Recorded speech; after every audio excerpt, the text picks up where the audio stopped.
저희 팀의 이름은 ECT입니다. 이것은 일렉트로시티 팀의 약자로 친환경 에너지로 전기를 만들겠다는 뜻을 가지고 있습니다. 이번 프로젝트에서는 신재생 에너지를 탐구하고 이를 건축물에 적용한 설계도를 그리고 모양까지 제작하여야 합니다. 이것은 저희 나라의 평균 기온과 강수량을 나타낸 표입니다. 위의 표를 보시면 알 수 있듯이 강수량과 평균 기온은 점점 상승하고 있습니다. 만약 앞으로 계속해서 이렇게 된다면 어떻게 될까요? 아마 여름은 길어지고 겨울은 짧아지며 평균 기온이 0.5도에서 1도 정도 더 상승할 것입니다. 이것을 지구온난화라고 하는데 이 지구온난화는 온실가스에 의해서 만들어지며 온실가스 중 대표적인 이산화탄소는 화석연료를 사용하거나 쓰레기를 소각할 때 나온다고 합니다. 그래서 저희는 이 화석연료의 사용을 최소화할 수 있는 건물을 계획해 보기로 하였습니다. 먼저 저희가 조사한 신재생 에너지의 종류와 특징을 설명하겠습니다. 먼저 태양에너지는 태양빛을 이용하는 발전과 태양열을 이용하는 발전이 있는데 영구히 사용할 수 있지만 맑은 날만 사용이 가능하다는 단점이 있었습니다. 다음으로 바람에너지는 풍차와 같은 날개를 이용하는 발전으로 자연의 바람을 이용하기 때문에 초속 5m의 바람이 지속적으로 불어야만 이용이 가능했습니다. 다음으로 물에너지는 물의 위치 에너지를 이용하는 발전으로 공해가 없는 청정 에너지이지만 낙차를 만들기 위한 댐을 건설해야 해서 생태계가 파괴된다는 단점이 있었습니다. 마지막으로 지열에너지는 지구의 열을 이용하는 발전으로 공해가 없어서 많이 이용하고 있지만 땅을 깊게 파기 위한 초기 공사 비용이 많이 든다고 합니다. 이제 각 에너지원을 설계에 적용하기 위한 방법을 실험을 통하여 더 자세히 알아보기로 하였습니다. 이제 각 에너지들을 효율적으로 활용할 수 있는 방법을 실험을 통해 확인해 보았습니다. 먼저 태양 전지에서 발생되는 전기 에너지의 양을 최대로 할 수 있는 방법에 대해서 탐구해 보았습니다. 이를 위해 태양의 고도에 따라 태양 전지에서 발생되는 에너지 양이 어떻게 달라지는지 태양 복사 에너지 장치를 이용하여 실험을 진행하였습니다. 물의 온도 변화를 통해 태양의 고도가 어떻게 되었을 때 가장 효율적인지 확인해 보았습니다. 실험 결과 30도로 빛을 비추었을 때보다 90도로 빛을 비추었을 때 물의 온도가 더 많이 변했습니다. 그리고 저희는 손전등 실험을 통해서 빛이 90도로 비춰졌을 때 일정한 양의 빛이 가장 좁은 면적에 도달하며 많은 양의 에너지를 전달해 주는 것을 확인하였습니다. 따라서 태양 전지판은 태양과 수직이 되도록 설치해야 하며 계절마다 태양의 고도가 변하기 때문에 90도 빼기 태양 고도의 각도를 일정하게 유지하도록 설치해야 한다는 것을 확인하였습니다. 다음은 바람에 대한 에너지 탐구입니다.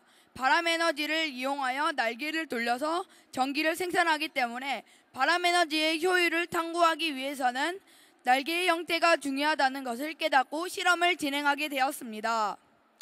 먼저 수평축 날개와 수직축 날개를 만든 후 이를 비교해보는 실험을 하였습니다. 실험 결과 수평축 날개가 더 많은 전기를 생산할 수 있다는 것을 알게 되었고 바람이 불어오는 방향을 향하여 날개의 축을 직각으로 하는 프로펠러를 설치하기로 했습니다. 다음은 물을 이용한 에너지 탐구입니다. 물을 이용하여 에너지를 생산하는 방법은 물을 높은 곳에서 떨어뜨려 날개를 회전시키는 방법이므로 물의 낙하 높이에 따른 에너지 발생량을 비교하는 실험을 해보았습니다. 실험 결과 낙하 높이가 높아질수록 발생되는 전류의 양이 증가하는 것을 확인하였습니다. 따라서 물을 이용하여 에너지를 생산하려면 물을 떨어뜨리는 높이를 최대한 높게 해야 한다는 것을 확인하고 설계에 적용하기로 하였습니다. 이제 이런 신재생 에너지를 적용한 저희들의 건물을 소개하도록 하겠습니다. 저희가 가장 먼저 설계한 것은 건축물의 목적, 전체 층수, 그리고 생김새 등의 디자인입니다. 건축물의 목적에 따라 필요한 에너지 양이 달라지고 건축물의 전체 높이와 건축물의 생김새에 따라 사용할 수 있는 신재생 에너지의 종류와 활용 방법이 달라지기 때문입니다. 아직은 효율이 좋지 않은 신재생 에너지를 사용해야 하기 때문에 저희 건물의 용도는 에너지 소비가 많지 않은 상업용 건물로 정했고 건축물의 주요 용도는 Y지만 초등관과 중등관이 있는 본사 건물입니다. 주로 사용할 신재생 에너지는 건축물의 전체 높이를 이용한 수력과 건물들 사이로 지나가는 강한 바람을 이용하기로 하였습니다.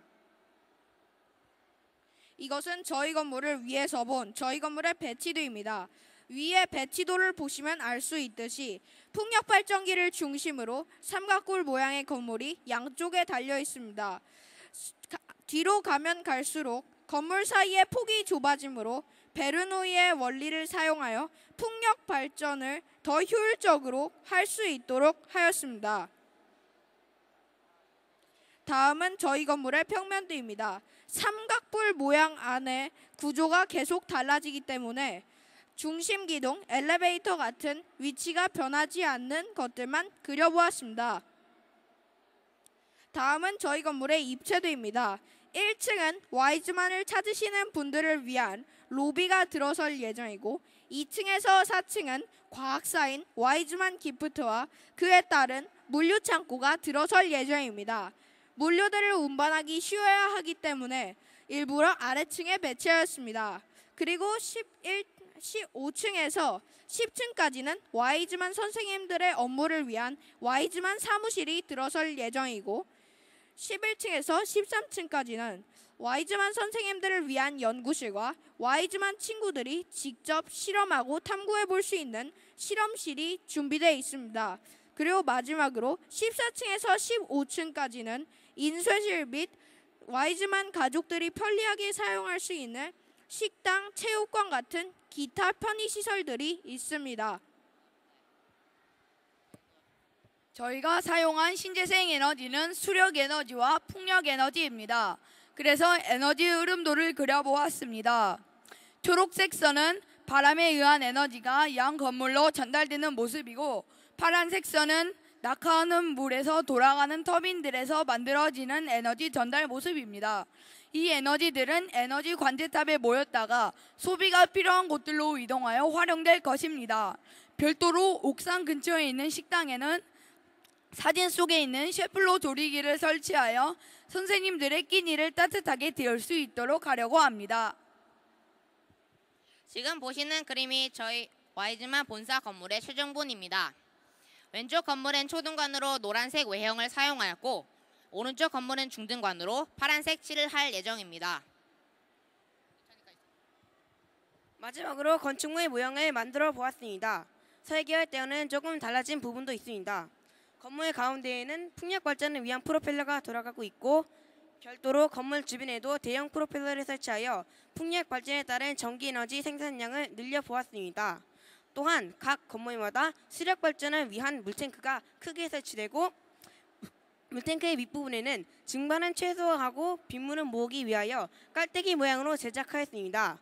또한 양수 발전에서 힌트를 얻어 각 층에서 사용된 변기물을 제외한 물은 지하 물탱크에 다시 모아두었다가 전기 사용량이 많지 않은 저녁 시간에 펌프를 이용하여 위층 물탱크로 올려 보낸 후 전기 사용량이 많은 낮 시간에 다시 발전에 사용될 예정입니다. 프로젝트를 마치며 신재생 에너지의 종류와 필요성에 대해 알게 되어 매우 소중한 시간이었고 친구들과 의견을 나누다 보니 리더십, 협동심, 배려심 등을 키울 수 있어서 더욱 중요한 시간이었습니다. 지금까지 저희의 발표를 들어주셔서 감사합니다. 지금까지 ECT 팀이었습니다.